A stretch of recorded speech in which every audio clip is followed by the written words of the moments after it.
Welcome back. State Senator Jenifer Bradley is the chair of the Appropriations Committee overseeing criminal justice. She has taken a serious interest in making reforms to how the mentally ill are treated in the criminal justice system and has been sharing our documentary with her colleagues. Yeah, the watching that documentary was heartbreaking. That intersection between mental health and the criminal justice system can have just such awful effects on the families that are trying to navigate the system. The Murphy family, what they had to endure, trying to navigate that broken system was heartbreaking. It was heartbreaking. It is a broken system. What reasonably do you think can be done to repair it? Well, I think we have to start looking in terms of full systems, of a continuum of care in mental health, trying to keep folks with mental illness out of the deep end of the criminal justice system. We have all these programs, but they don't work together as a system. And it's not for lack of dollars. We spend 25% of our adult mental health budget in the state of Florida trying to restore competency for about 3,500 people. 70% of them are once their competency is restored, they're either going to have their charges dropped, released for time served, put on probation, no services. The system is not built for success. Not only is it expensive, the goal isn't even treatment and the ability to successfully integrate back in the community. The goal is a very low threshold of legal competency. And so this expensive system that doesn't work, the goal isn't even treatment and making sure these people are able to reintegrate with their families and support structures in their community. The discussions that we're having is really about trying to keep people out of the criminal justice system, if at all possible, and get them into community-based treatment, which is far less expensive and would have more than likely better results. Yeah, absolutely. And I think that there are programs in the state of Florida that are doing that comprehensive look at the defendants that come before them to determine, is this the right individual to send into that competency system? Are they a violent offender that we're worried about releasing?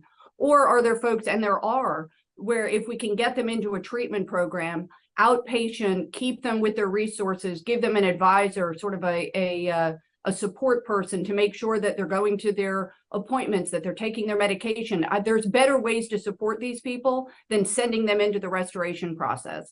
And I think that's clear, but we have to look at those best practices and start to adapt them and expand them statewide. Well, it does seem as if, what Judge Leifman has been doing in Miami-Dade is sort of your test case that he's been working on for 10, 15, 20 years in terms of showing the results and the benefits of it. Why isn't the success of what's happening in Miami-Dade being replicated across the state? Well, I think that's something we need to continue to explore. We need to look at the best way to allocate our resources through the state. But those programs like Judge Leifman is involved in, they show results. I mean, the folks that enter his program come out and they're able to reintegrate. That's our goal. The goal of restoration isn't even treatment and reintegration. We have to be clear on what our goal is. And I think the tools are there legislatively and through the appropriations process to work through that. I think you'll see mental health be a focus this session on that continuum of mental health, but we haven't gotten it right. We're going to continue to go back, and I expect to see some additional reforms this year. It's interesting. One of the saddest things that I've concluded is that if Tristan had been arrested in Miami-Dade or had been sick in Miami-Dade, he might be alive today. And this was one of the things I discussed with the judge who sentenced Tristan, Judge Scott Cupp, who's now retired. He actually said to me that, a couple of years ago, he had friends who had adult children with mental illnesses who were afraid that their children would be arrested at some point because of their mental illness. And his recommendation to the parents were, get them to move to Miami, because if they're arrested anywhere else, God help them. And he made actually the sign of the cross. And it shouldn't be that way.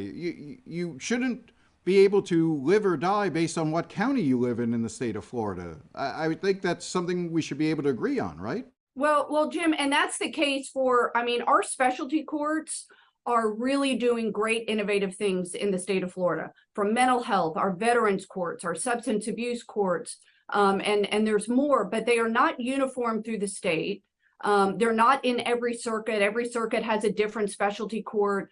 I think that's one area that we can really bolster, go in and do a real analysis of where those specialty courts are, because they yield positive results. I represent a largely rural area, and it's difficult sometimes to stand up those specialty courts, the mental health courts and the substance abuse, because we don't have the beds and the treatment programs to send these people to once they go through the program. So lack of resources on the back end oftentimes is an impediment to setting up these diversion programs. But that's something that we need to continue to see how we can, provide those resources so that we have these specialty courts throughout the state. I know I'm sort of pushing the rock uphill when I ask this question of any legislator for the last few years, but would Medicaid expansion help this issue if you had more people covered by Medicaid? Upwards of 1 million people who currently do not have health insurance in Florida could be covered by Medicaid expansion, including being able to get access to mental health care. Should that be on the table? I think the legislature has grappled with that for many years. The consensus in Tallahassee is that that's not a direction that the legislature and the governor wants to go in. I think that there are a lot of federal dollars on the table that would serve a lot of families whose loved ones have mental health and substance abuse issues. I think that's a discussion that we should continue having as our needs in the state change. And keep looking at that and determining whether or not that's still the best course for our state, because there's a lot of federal dollars there to support Floridians. I think we're now one of just 9 states in the country that does not accept the Medicaid expansion dollars from the federal government.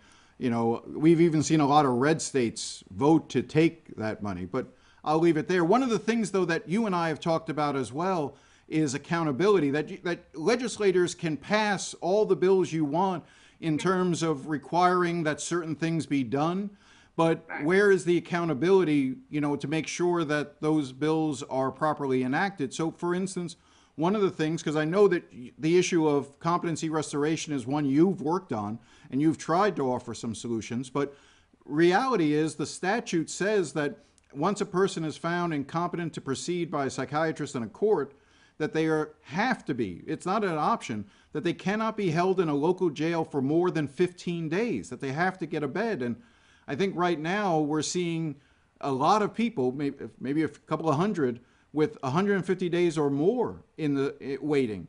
How do you reconcile, and what do we do about if DCF isn't able to or refuses to abide by state statute that requires them to find a bed within 15 days? Yeah, and last month there was 400 individuals waiting for transfer for competency restoration. About 250 of them were beyond the 15-day mark. But really it's driven by bed space and access to the resources. So one of the bills I filed and passed last year was a bill to give DCF a little bit more flexibility in designating what a forensic facility is outside of a state mental hospital. Because the last thing you want is to set someone on a process to get towards competency restoration and then just have them languish and deteriorate further in the jail before that transfer even takes place. And that happens at the other end too. Once they've regained competency, sometimes there's not the capacity at the jail to receive them back. And so they regain their competency and then they sit in the state prison before they're transferred back.